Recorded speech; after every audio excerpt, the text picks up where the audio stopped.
So salamat sa exhortation kanina ni Brother Chad. At salamat din po sa mga awitin na ating napakinggan. So ayoko po magpakaabala mga kapatid dahil pwedeng masabi ko na medyo magiging mahaba yung pagtatalakay natin at ayoko magkaroon ng part 2 ang topic na ito dahil kung minsan yung ilang mga kapatid na nakakadalo ng Sunday ay sa susunod ay hindi sila makakadalo. So naway makuha natin ng buo. So while we are waiting for the others, para sama-sama tayo mag-enjoy sa Word of God. So itong paksa natin sa mga nakasama ko sa Goa Church, pwedeng mag-isip sila at masabi sa kanilang sarili, alam na namin yung paksa. So pwede, mga 20%, yung ilang mga narinig ninyo, 20 to 50% ay pwedeng yung narinig natin sa Goa Church ay maririnig nyo din. At yung ilang mga quotation na binasa ay mababasa natin. Pero ang Diyos ay masagana, mga kapatid. So yung recipe ni Pastor Danny Del Mundo, nung ipangaral niya ito sa Goa, ay same na recipe ang ginamit ko para makapag-produce tayo ng masarap na pagkain ngayong umaga. Amen. At sabay-sabay tayo mag-enjoy sa salita ng Diyos, mga kapatid. So ang pakikinig ng pangangaral ay pagkain ito ng ating kaluluwa. At gaya ng sinabi ng propeta, ang mga manggagawa ay may kanya-kanyang specialty, special recipe sa paghahanda para sa pangangailangan ng mga mananampalataya. So ine-eksakto ko lang na 10:40 habang iniintay yung iba. Kasi may oras po ako. Inurasan ko yung pangaral ko para hindi ako mag-dwell sa ilang mga part. Meron tayong part 5. Yung part 1 ko ay sasisikapin ko na 20 minutes lang. Yung part 2, 10 minutes. Yung part 3, 20 minutes. Yung part 4 ay 10 minutes. Then yung part 5 ay 20 minutes. So yan ay magtatapos ng alas 12 Gs. Hindi po kasama yung prayer at kung meron tayong awitin. So alas 12 Gs yung mensahe natin. Pero tayong lahat ay tumayo na while still waiting for the others na makakyat.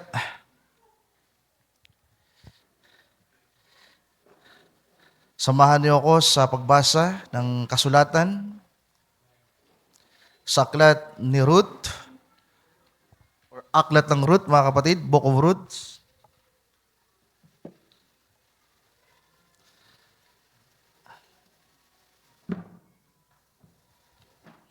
Chapter 1.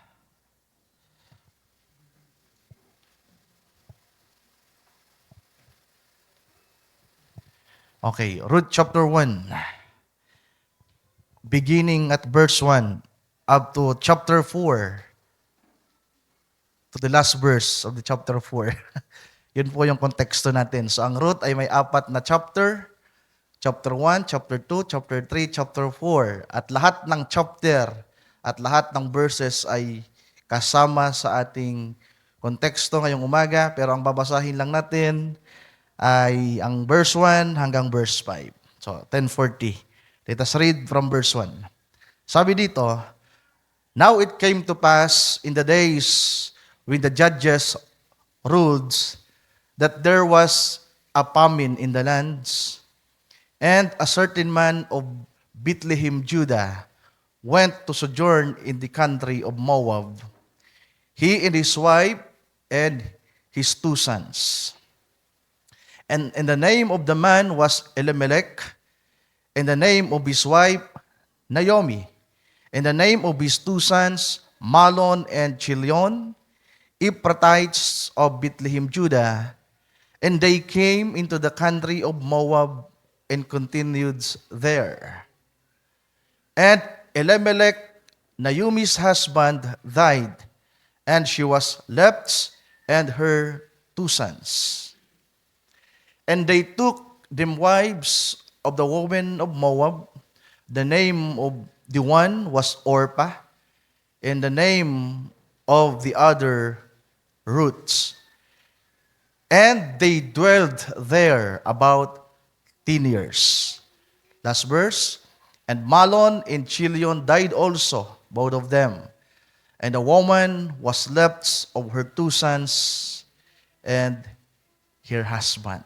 Tayo manalangin saglit muli, mga kapatid. Hallelujah, dakilang Diyos, muli naming dalangin at samo sa iyo.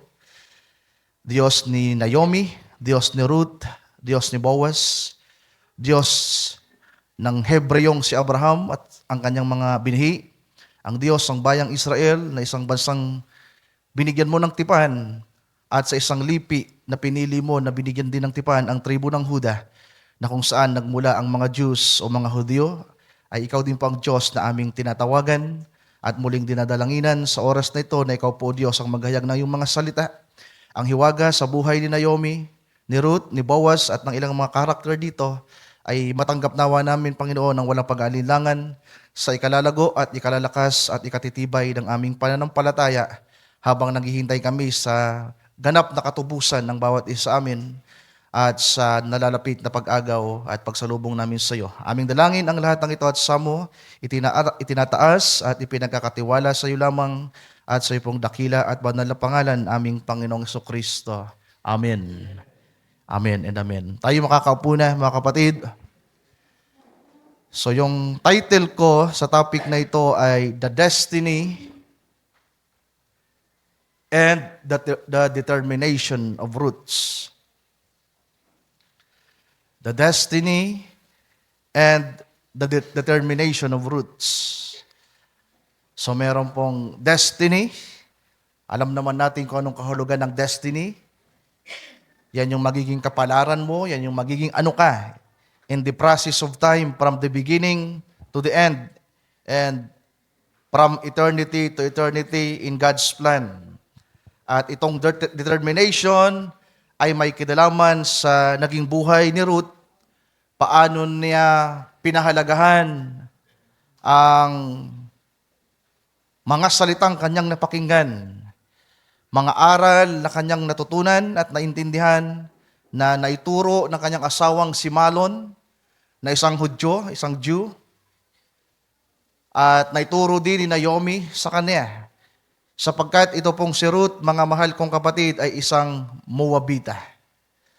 So, ang Moabites po at Israelites ay magkalaban na bansa, mortal na magkalaban. Nung sa panahon po ng paglalakbay ng Israel from Egypt to Promised Land, isa sa kinakailangan nilang madaanan ay ang bansang Moab. At nang nandun na po ang Israelites people, at nagpadala ng mga sugo para sabihin sa hari ng Moab na magkamag-anak sila. Ang Israel ay dadaan sapagkat ang mga Moabita at mga Israelita ay magkamag-anak sapagkat ang mga Moabites ay galing sa angkan ni Lot, mga kapatid. So si Lot ay pamangkin ni Abraham. So makinig kayo mabuti sa history kasi napakahalaga po niyan. Ang mga Moabites ay galing kay Lot na pamangkin ni Abraham. At nang gunawin ng Diyos ang Sodoma at Gomora, at according to the Bible and to the message, ang Sodoma at Gomora ay inalin tulad ng Diyos ang Moabita, ang Moab. Same nature, same judgment. So, mula sa survivor na si Lot at sa kanyang dalawang anak, alam natin kung anong nangyari. Nung mag-inuman yung mag-ama, nagkaroon ng maling kaisipan at may takot po kasi doon sa dalawang anak ni Lot. Kumbaga, inisip nila na sabi doon sa Biblia, kinakailangang dumami ulit ang binhi ng kanyang tatay. Kasi 3 na lang silang natira. So, kinakailangang magkaroon ng binhi. Kung kaya't ang ginawa ng dalawa ay, wag po kayo maging green-minded, sinipingan ng dalawang anak ni Lot ang kanyang tatay, ang kanilang tatay. At yung panganay na anak ni Lot ay nagkaroon ng anak sa tatay niya na ang pangalan ay Moab. At dito po nagmula ang bansang Moab at ang mga Moabites. At dyan po nanggaling si Ruth, na kalaunan ay naging lola sa tuhod ni David, at mula kay Haring David lumitaw si Kristo. So pakinggan niyong mabuti yung storya, mga kapatid. So ang pangit ng pinagmulan ng ating Panginoong Jesucristo. Di ba? Mula kay Lot, nagkaroon siya ng anak sa kanyang anak. Ang pangalan ay Moab, naging bansa, naging idolaters na bansa, pero doon po nanggaling itong si Ruth, mga kapatid. At nung panahon na po ng Exodus, nung ang Israel ay dadalhin na ng Panginoon sa Promised Land, yun nga, nakiusap sila na kung pwede silang dumaan sa bansang Moab. Pero hindi po pumayag yung haring si Balak. Ang ginawa pa po ng haring si Balak, kinuha niya si Balaam na bulaang propeta at binayaran ng halaga para sumpain ng Israel. Para hindi sila makarating sa Promised Land. Para doon pa lang, magko-crossover pa lang sila sa bansa ng Moab, malilipol na sila. Sapagkat yung course ay malipol ang Israel. Pero hindi nangyari. Nakakasunod po ba kayo sa kwento ng Biblia? So sa mga matagal na sa pananampalataya, hindi po kayo mahirap ang mag-catch up. So binibuild po natin yung background ni Ruth at yung kanyang pinagmulan, mga kapatid. So, ang Moabites at Israelites ay magkalaban. Bago po dumating sa eksena si Ruth, mga kapatid, 18 years na inoppress ng Moab ang Israel. Kaya galit na galit po ang mga Hudyo.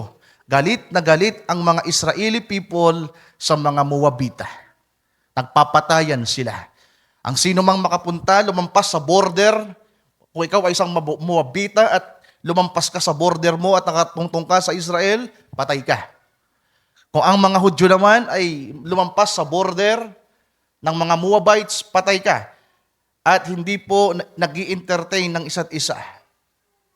Kaya ngayong umaga, ngayong araw, mas maiintindihan natin ang buhay ni Ruth, mga kapatid, na hindi po ito madaling eksena. Na pag binasa natin ang kwento ng buhay ni Ruth ay parang napakadali lang.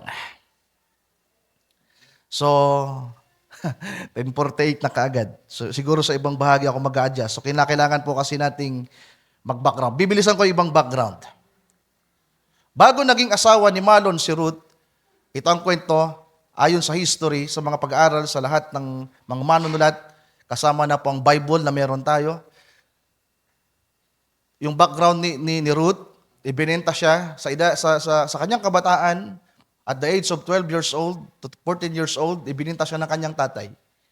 Ibinenta sa sobrang hirap, mula sa angkan ng mahirap itong si Ruth, napilitan ng kanyang tatay na ibenta si Ruth sa kanang kamay ng hari ng Moab na nangangasiwa sa templo ng Diyos-Diyosang si Chemos.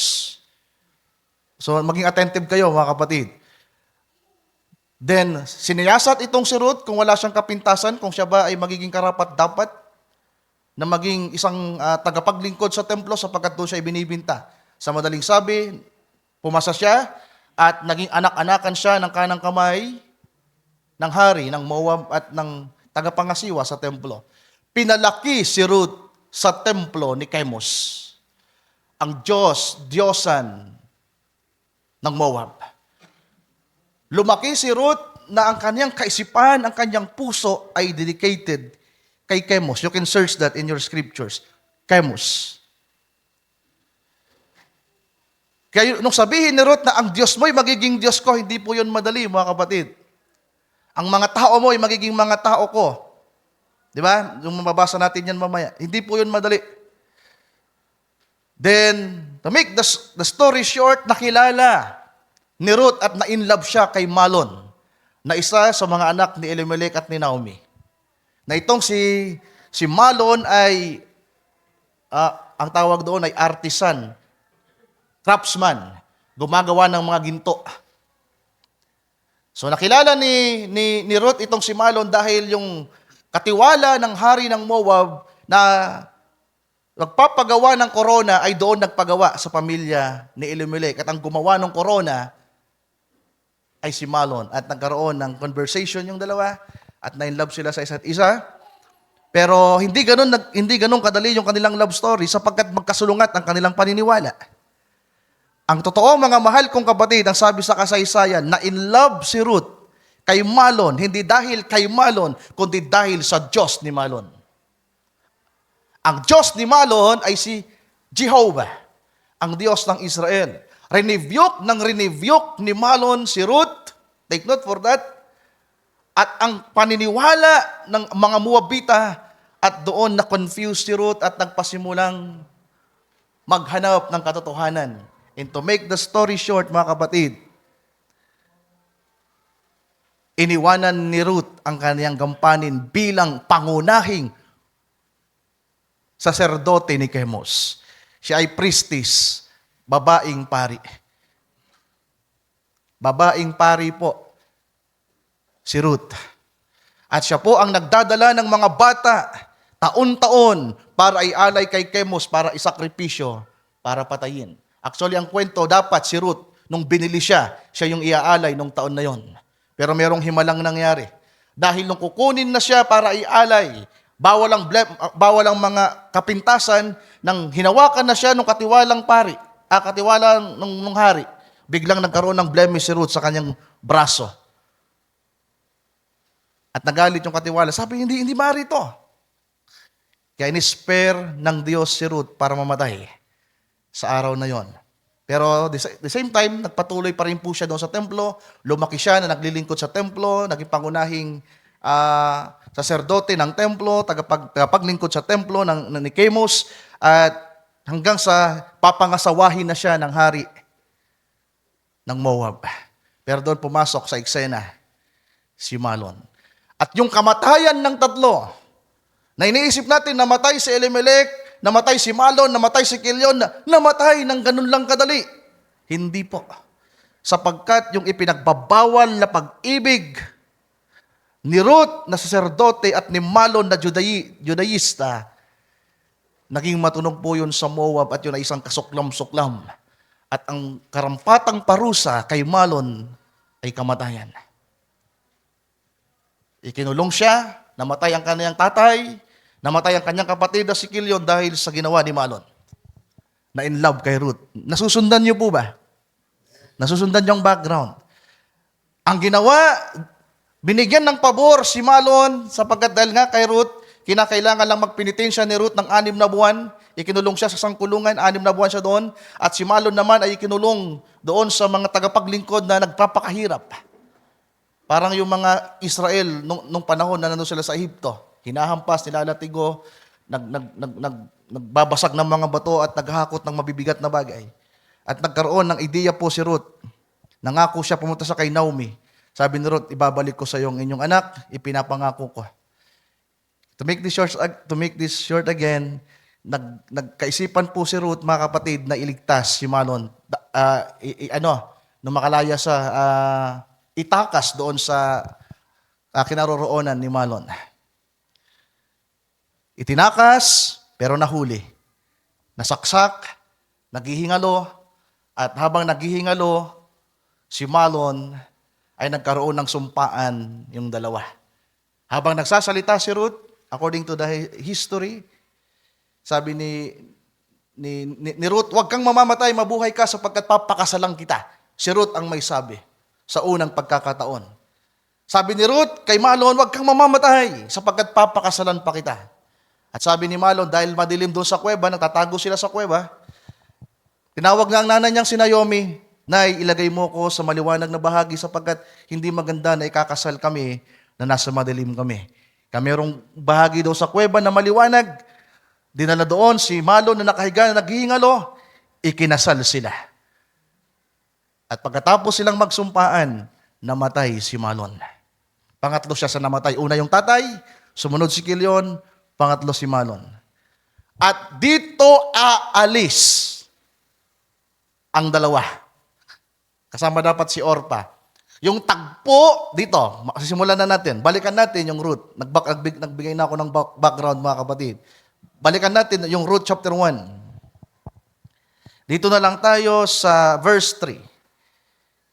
And Elimelech, Naomi's husband, died. And she was left and her 2 sons. Verse 4.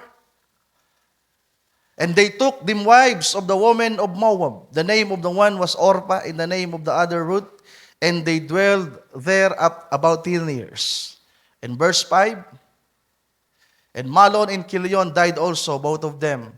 And the woman was left of her 2 sons and her husband. So, nandun po sila sa kuweba ng tagpong yan. Nagdesisyon po, hinahunting sila. Try to imagine that, hinahunting sila. Hinahunting sila ng mga sundalo ng Moabites habang nasa tagpong yan. At sabi ni Orpah kay Naomi, paano na po tayo? Saan po tayo ngayon pupunta? Sabi ni Naomi, wala akong ibang maisip puntahan kundi umuwi sa lugar namin. At nabalitaan ko na kahit papaano, nakarecover na ang Bethlehem at ngayon ay panahon na ng tag-ani. So malis po kasi sila sa Bethlehem nung mga panahon na yun, kagaya ng nasa chapter 1, dahil naghirap ang Bethlehem at si Elimelech po ay isa sa pinakamayaman sa Bethlehem. Naging madamot nga lang siya. Nung magkaroon ng taghirap sa Bethlehem, lahat ng kanyang ari-arian dinala niya sa Moab. Yung isang regret ni Elimelech bago siya namatay, nagkaroon ako ng marami pero hindi ako nagbigay. Pinayaman ako ng Diyos sa Bethlehem pero hindi ko ibinahagi sa aking mga kapatid at tinakasan ko sila. Kaya ang kasalanan ito, sabi niya, ay nabubo sa akin. So namatay siya, mga kapatid. So try to imagine, mula sa kuweba, nang sabihin ni Ruth, babalik na ako sa Bethlehem, Judah. Sabi ni Orpah, sasama po ako. Si Orpah ang unang nagsabi na sasama ako. Pero sabi ni Ruth, bata ka pa, maganda ka, mas magiging maganda kung babalik ka sa mga magulang mo, mas matutuwa sila. At meron ka pang future. Kung sasama ka sa akin, isang matanda na wala kang mapapala. Hindi nagdalawang salita si Ruth, si Naomi, mga kapatid, at si Orpah ay umalis. So sa pagtitipo, para mabanggit ko na sa pagtitipo, si Orpah, sabi ng propeta, ay tipot larawan ng denominations. Yung bumabalik sa Moabite, sa world, sa mundo, sa makasanglibutang mga bagay. At try to imagine ano yung reaction ni Ruth that time.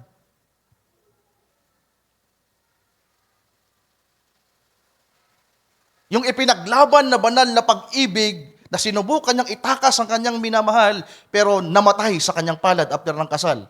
Gaano po yung kalungkot at gaano yung kabigat sa kanya. Naintindihan niyo ba? At uusigin siya ng Moabita, gagawin ng Moabita ang lahat para ibalik si Ruth sapagkat si Ruth ang napili na pinaka mataas na pari ng templo at para maging asawa ng hari ng Moab. Hahantingin siya. At mula sa kuweba na kinaroroonan nila, it takes 7 days to travel para makabalik sa Bethlehem, Judah. 120 kilometers. Lalakarin nila yon na sila lang dalawang magkasama, parehas babae. At ang mga sundalo ng Moabites, mga nakakarwahe, mga nakakabayo. Paano sila makakaligtas at paano sila makakatawid ulit sa Jordan para makabalik sa Bethlehem, Judah? It is impossible.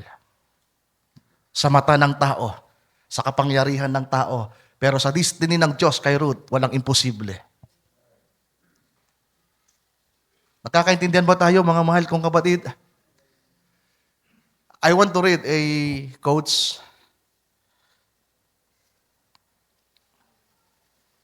First quote, Sir Mary Ann. Unahin natin itong, yan na siguro. Paragraph 161, sabi diyan. So now, look, baka wala pa sa eksena si Boaz, basahin na natin para mamaya mas maintindihan natin. So now look, Boaz represented Christ, Now Ruth represented the church, you the believer. And now God in the Old Testament, the only way that He could come and redeem what had been lost, God had to come kinfolks to man. And the only way that God could become kinfolks to man was be one of them. So yan po yung panahon na nagkatawang-tawang ating Panginoong Yesus at itinitipo siya kay Boaz bilang kinsman redeemer o bilang manunubos. Another quote. Sa paragraph 105, simulan natin ang kwento ni Ruth according to the message ng propeta. Now notice in this now, Ruth deciding.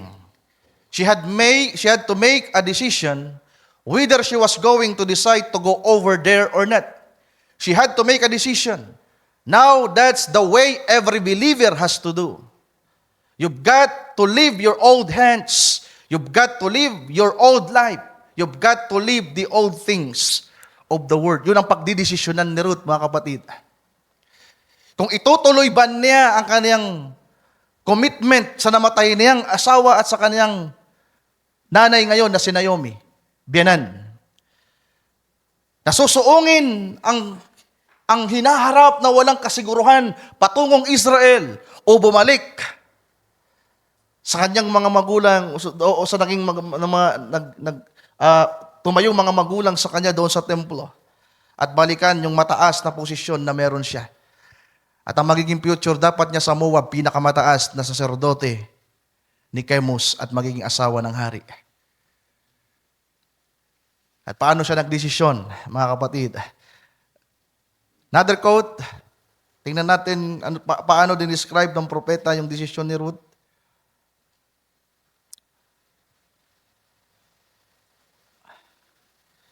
Ruth got desperate, Sir Mary Ann, bago yan. Another quote. Paragraph 91. Sumunod dyan siguro. Sige pa. Yan. Sabi ng prophet, Ruth got desperate one time when she was standing by Naomi. Kila na yan. Yun doon sa part ng kwento ko. Napaalis na sila, naroon sila sa kuweba. Desperado si Ruth, mga kapatid. Would she have to go back to her people, the Moabites, to all that she loved, and all that she worshiped, her gods and her people? Or would she cleave to Naomi? What must she do? And she got in desperation, and she cried out. Ganito pala sinabi ni Ruth, yung binabasa natin sa scripture na, kung saan ka pupunta, doon din ako. Kung sino ang magiging Diyos mo, magiging Diyos ko. Hindi pala ganun, kababaw. Nang magdesisyon si Ruth, umiiyak siya in desperation. Buhay ang nakataya, kapalaran ang nakataya, pangarap ang nakataya, ang hinaharap ang nakataya. Pero tama ang naging pagpili ni Ruth, mga kapatid. Sabi niya, where you go, I'll go. Where you live, I live. Where you die, I'll die. Where you are buried, I will buried. And your God shall be my God. There you are, desperate. And God blessed her and gave her a son, Obed. So tinitipo ng propeta si Ruth sa mga believer, sa ating lahat. Kaya nga yung unang bahagi ng paglalakbay ng buhay ni Ruth, mga kapatid, nabanggit ko ito nung nakaraan, nung Sunday, ay yung gaano kahalaga ang naging desisyon niya. At yung pagpapasya niya po ay hindi ganon kadali, mga kapatid.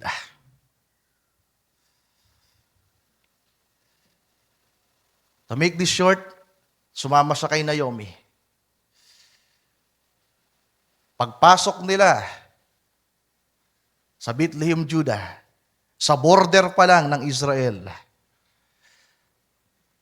merong mga tupang namatay, may mga pastor na namatay ang Israel, ang may kagagawan, mga sundalo ng Moabites na hinahanap si Ruth. Sabi nga ni Naomi, grabe yung pagsalubong sa atin sa lugar ko. Ikinalulungkot ko, aking anak. Sapagkat tumambad sa kanila ang mga tupang patay, ang mga bakang patay na pinagpapatay ng mga sundalo ng Moabites na naghahanap kay Ruth. Patago-tago lang po kasi sila Ruth sa mga bato, mga kapatid. Yeah. Para lang yung 7 days travel, 120 kilometers sa paglalakbay at kinakailangan nilang tumawid doon sa ilog ng Jordan. Kinakailangan nilang magtago. So gaano katagal yung kanilang paglalakbay para lang ma-spare yung buhay nila at makarating sa pangakong lupain, makabalik sa lugar ng Bethlehem.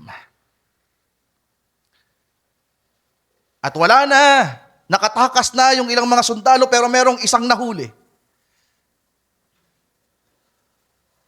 According to the history and story na aking siniyasat at pinag-aralan, yung nakahuli ng sundalo ng Moabites, alam niyo kung sino? Si Boaz. At galit na galit si Boaz doon sa sundalo ng Moabites at sumumpa siya na mortal na kaaway ang mga Moabita at walang ni isa na makakapasok sa lupain ng Israel. Dadaan muna siya sa kaniyang kamay. At pinatay niya, ilinublob niya sa tubig. Yung sundalo ng Moabita, napakinggan yun ni Naomi, napakinggan ni Ruth, nakita nila, papasok pa lang sila sa Bethlehem, Judah. Nagkakaintindihan po ba tayo? So mas lalong papahirapin natin yung love story nila.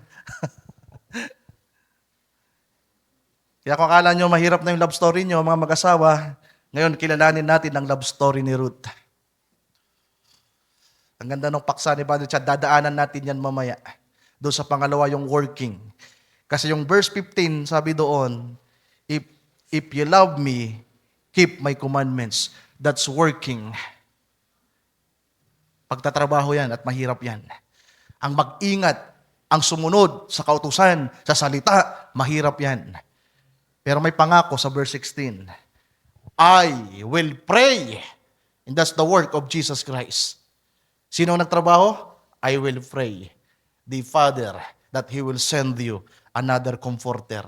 That's resting. Yung pangatlo. To make this short again, nakalampas sila sa border ng Israel. Pagdating doon sa balon, may mga umiigib na mga kababaihan, mababasa nyo na sa scripture, nakilala nila si Ruth. Oh, si Ruth, si Naomi, bumalik. Nagsasaya yung mga tao doon sa Bethlehem, Judah. Binabati si Naomi. Pero sabi ni Naomi, wag nyo na akong tatawaging Naomi. Dati akong pinagpala ng Diyos. Dati maganda ang kalagayan ko nang umalis ako sa Bethlehem, Judah. Pero ngayon, naging mapait sa akin ng Diyos. Tawagin nyo akong Mara. At umalis sila, naglakad sila, pinuntahan nila yung bahay ni Elimelech na naging asawa niya. Abandonado. Walang pagkain. Pagsilip sa balon, walang tubig. Paano sila mabubuhay? Try to imagine, mga kapatid, na yung dahilan ni Ruth ng pamumulot ng mga trigo ay dahil sa sobrang kahirapan.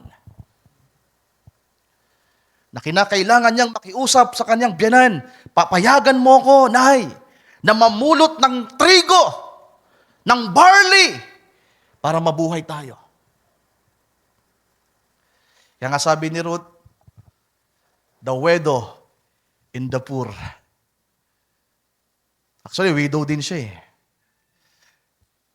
Ang pagkilala ni Ruth sa kanila, ni Naomi, may Naomi truth tayo dito. Andito ba sila?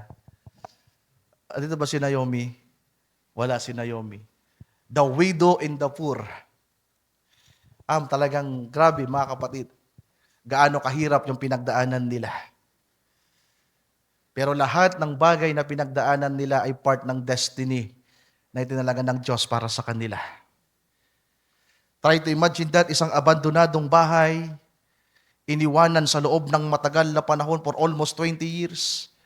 Nang makasal, nandun sila, 10 years ang sabi doon.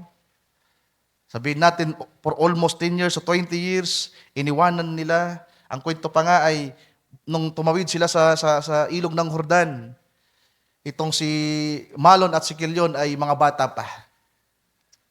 So gaano sila katagal sa Sa Moab. Kinakailangan nilang matulog sa bahay na walang anuman. Pero pinagtsagaan nila para makasurvive. Hallelujah. Basahin natin yung quote, Sir Mary Ann. So tingnan ko kung tatama yung oras ko sa mga isinulat ko dito. Background in part 1 hanggang alas 11. Sobrado na. So dapat nasa part 2 na tayo. Siguro sapat na po yung background ko. Kung may madadaanan pa ako mamaya, papaitulot ng Panginoon mangyari. Yung 108, Sir Mary Ann, yung nakita mo na kanina, paragraph 108,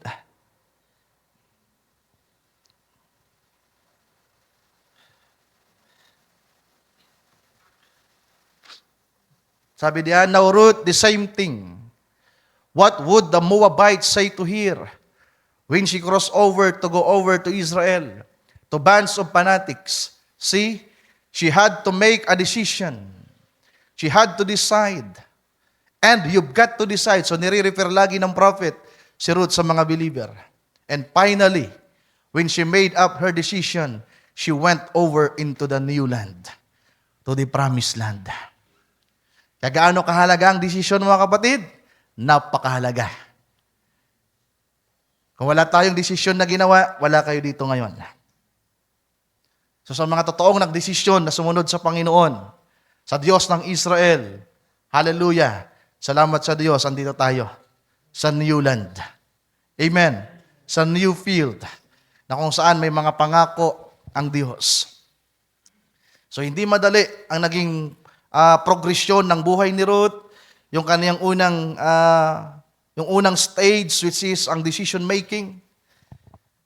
Ito yung sinasabi ng propeta na first stage, mga kapatid. Okay, balikan natin yung Ruth chapter 1. Bibilisan lang natin. Para lang makita natin. Dito tayo sa verse 15 na lang, Sir Mary Ann. Para makita natin sa scripture. Sa JNB, kung maaari, para mas mababaw na English, JNB. Verse 15. Yeah. So Naomi said to her, Ruth, your sister-in-law has gone back. Yun, nasa unahan si Upra, umalis na. Si Orpa, umalis na. Has gone back to her people and to her God. Go back home with her. Verse 16. But Ruth answered, don't ask me to leave you. Let me go with you. Wherever you go, I will go. Wherever you live, I will live. Your people will be my people, and your God will be my God. Wherever you die, I will die. Verse 17. And that is where I will be buried. Paano nga i-pronounce? Buried.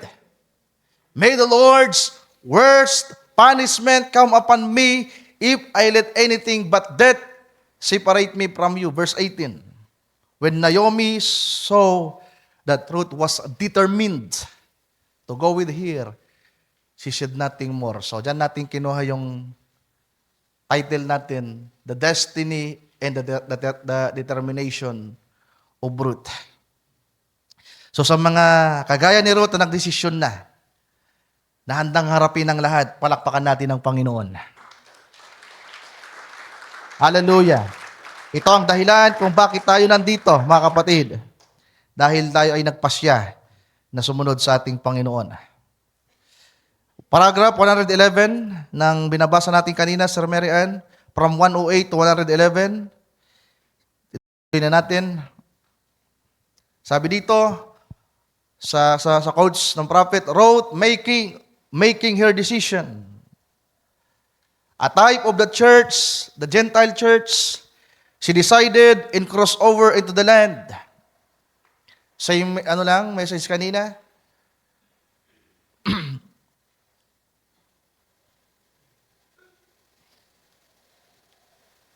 Yeah.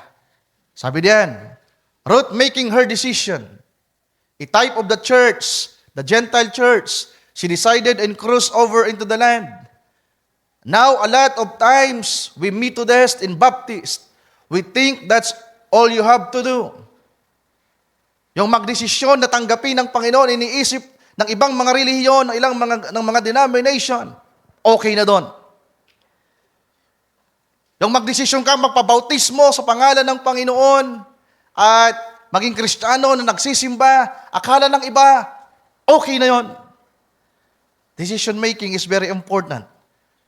Nang magdesisyon ka, napakagandang bagay. Pero sabi ng propeta, ito ay pasimula pa lamang. Sabi niyan, she had just got started. She hadn't got nowhere yet. She just got over into the land. Pasok lang niya sa lupain ng Bethlehem Huda. Kaya ano yung sumunod, mga kapatid? So kung nag-notes kayo yung una, yung part 1 natin ay the background and the decision of roots. Part 2, the work of roots. Sa Ruth chapter 2, verse 8, basahin natin. So, dinaanan natin ang buong chapter 1, at yun ay may kinalaman sa decision ni Ruth. Pagdating sa chapter 2, verse 8 na lang,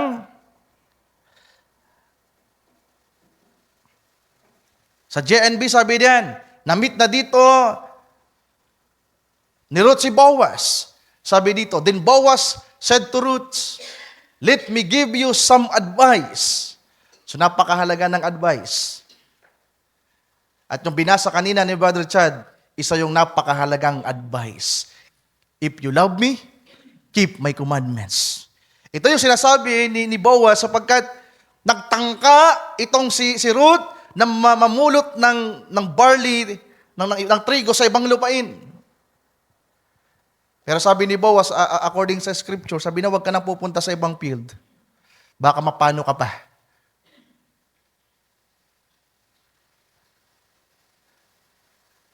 Dito ka na lang sa field ko. Praise God. Di ba? Dito ka na lang sa akin. Huwag ka na pupunta sa iba. Yan ang sabi ni Boaz. So, di na kasi natin nabasa yung unang mga bahagi. Na-meet na po ni Ruth dito si Boaz dahil magpaalam si Ruth na mamumulot ng trigo para meron silang maging pagkain. Tiyempo na yung kanyang napuntahan na field o taniman ay taniman ni Boaz. At napakasipag ni Ruth na namumulot, nagtatrabaho siya, mga kapatid. Sabi ng propeta, yung pinupulot ni Ruth ay pagkain ng panahon na yon na kailangan nila. A food in due season. Sa part 2, sa second stage, may pagkain na kailangan. Pero yung pagkain na yon ay hindi pa rin sapat at hindi masagana. Namumulot siya. Di ba? Namumulot siya. Kahit papaano may napupulot siya para mapusog sila, para makasurvive sila. Ituloy natin. Yung binabasa natin na quotation. 112, Sir Marian. Now the next thing she had to do, she had to work. So sana mabilisan na kasi yung oras natin ay napakabilis din. Sabi dito, she became a legalist. Yan na, yung pangalawang bahagi. Legalista. She had to work out her own salvation with fear and trembling, like you did. She went out into the field and put her clothes upon her, and went out into the field and gleaned behind the maidens in order to get sustaining food for the day. Is that right? What was she doing? She was trying to find favor with Boaz. So she worked her way through the stage of legalism. Ito na yon. Keep my words. If you love me, keep my words. Yan din yung utos ng Diyos sa mga Hudyo. Ang 10 kautusan, ang sabi ng Panginoon, ang konklusyon ng 10 kautusan, love the Lord your God with all your heart, with all your mind, with all your strength, and with all your souls. Gagawin ng lahat, di ba, para mabigyan ng lugod ang Panginoon. Pero magandang bagay yon, hindi po yun mali, mga kapatid. At sa pagbibigay lugod natin, Hindi nangangahulugan, magagawa natin lahat. Pero nagsusumikap tayong maingatan yung kanyang salita. Sabi ng propeta, ito yung mga tao na sinisikap na magawa ang kalooban ng Diyos, na masunod ang salita ng Diyos. Ito yung mga Kristiyano na tumanggap ng mga basic na doctrines na may kinalaman sa pananampalataya, na may kinalaman sa bautismo, na may kinalaman sa pagsisimba. Hanggang doon lang sila. At marami daw sa mga simbahan hanggang sa stage 2 lang. At parang tayo din dyan, mga kapatid, may mga kapatiran na parang nasa stage 2 pa lang. Ang pinupulot pa lang, ang alam pa lang ay water baptism. Ang napupulot pa lang ay pananampalataya, kaligtasan, hindi pa bigkis-bigkis. Nasundan nyo ba? Yung mga legalista, magkaroon lang yan ng isang doktrina, dalawang doktrina, pangahawakan na nila yan. At marami sa mga denomination, mga legalista, mga extreme, ng kaligtasan ay may kinalaman sa kanilang ginagawa. Gagawin nila ang lahat. Ang mga Pentecostal, ang mga dating daan, magpapahaba ng buhok, pagsusundin ng mga tamang kasuotan, magpapahaba, pero hanggang doon lang sila. Walang kapahingahan sa kanilang kaluluwa. At hanggang paisa-isa lang silang pulot. Pero may mga nobya si Kristo na kagaya ni Ruth, na nang mabigyan ng mapansin ni Boaz. Dahil sa pagsisikap din naman, hallelujah, na magawa yung trabaho niya dapat niyang gawin. Nag-utos si Boaz na sabi doon, bigyan niyo na si Ruth ng bigkis-bigkis.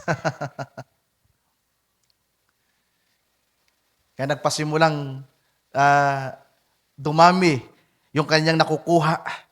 Umuwi siya sa kanyang bahay na nagpapatotoo kay Naomi. Nagpasimula sa basic doctrine, nagpasimula na lumago at tumanggap ng mensahe. Tuloy natin yung pagbasa. Paragraph 113. Sabi dito, and that's exactly what the church did. Paragraph 113. The Luthers believed it by faith and come into the land. But the Methodists taught sanctification, which was the legalistic standpoint of it. See, you've got to do something.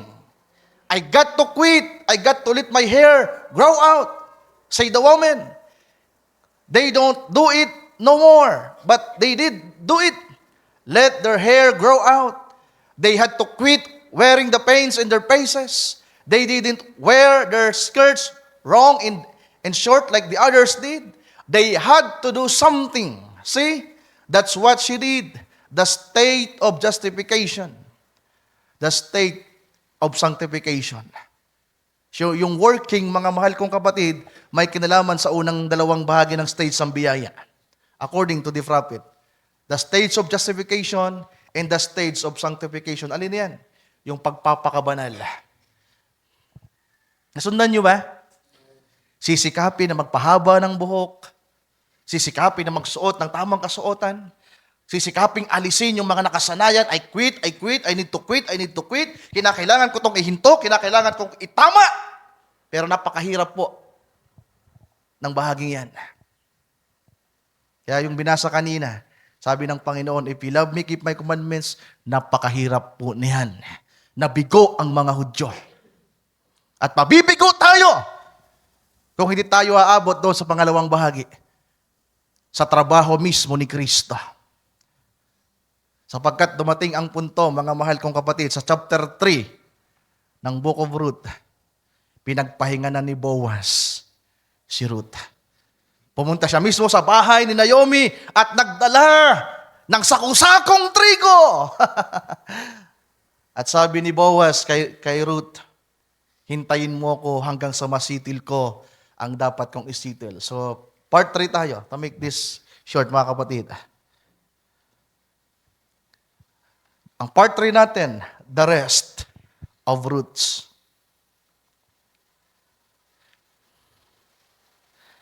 Ruth chapter 3 verse 15 na lamang.